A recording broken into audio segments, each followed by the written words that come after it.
રોજ 50 ગ્રામ જેટલું પરવું નીકળતું હતું. રોજ ભરાઈને રોજ ખાલી કરવું પડે. એકદમ પહેલા જેવું નોર્મલ. 4 વર્ષ થયા, 3-4 વર્ષ થઈ ગયા. અને હાલે કોઈ હોય તો વિપુલભાઈ સિવાય બીજે ક્યાંય જવાની કોઈ સલાહ હાલતો જ નહીં. પ્રવડ સંજયભાઈ સુરાભાઈ, ગામ નાડોલિયા, તાલુકો કડી, જિલ્લો મહેસાણા. મને લગભગ 4 વર્ષ જેવું તકલીફ રહી હતી. આપણે શું કહેવાય, મળમાર્ગના બાજુમાં એક ફોલ્લી થઈ ગઈ હતી.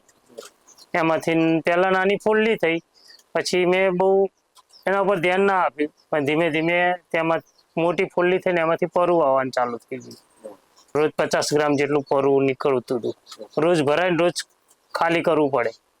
પછી ના સહન થયું એટલે મેં ખાસી બધી જગ્યાએ રિપોર્ટ લીધા. ના બેસીને બાઇક નતું ચલાવ્યું. એ ફોલ્લી ફૂટે અને પરવું નીકળે પછી ચલાવી શકતો હતો બાઇક. વિપુલભાઈ પહેલા મારે હાંસલપુર વિરમગામ તાલુકાનું ગામ છે ને, ત્યાં એક ભાઈ મારા શાળા હતા, એમને દવા લીધેલી હતી. પછી હું એમની સાથે એક વખત વિઝિટમાં ગયો. મને કામકાજ સારું લાગ્યું એટલે પછી મેં ત્યાં સારવાર લીધી. મારું ઓપરેશન તો થોડું મોટું જ હતું, જોકે એક આંગળીવા જેટલો તો ખાડો ફરતું.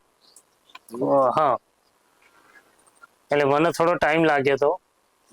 ના, જરાય નહીં. 0-0 કામકાજ સાહેબનું. સ્વભાવે સારો અને રિઝનેબલ તે બધી રીતે. જે પણ ભાઈઓ કે બહેનોને મસા, ભગંદર યા બીજા મળમાર્ગને લગતા કોઈ પણ પ્રકારની તકલીફ હોય તો પાટણ ધીરજ હોસ્પિટલ વિપુલ સોનીનો સંપર્ક અવશ્ય કરવો. જોકે મને બહુ સારો અનુભવ ત્યાંથી મળ્યો છે અને ટ્રીટમેન્ટ બી સારી મળી છે. એટલે મારે તો એક જ કહેવાનું કે મળમાર્ગ માટે ગમે તે પણ રોગ હોય ને તો ડૉક્ટર વિપુલ સોનીનો સંપર્ક કરવો.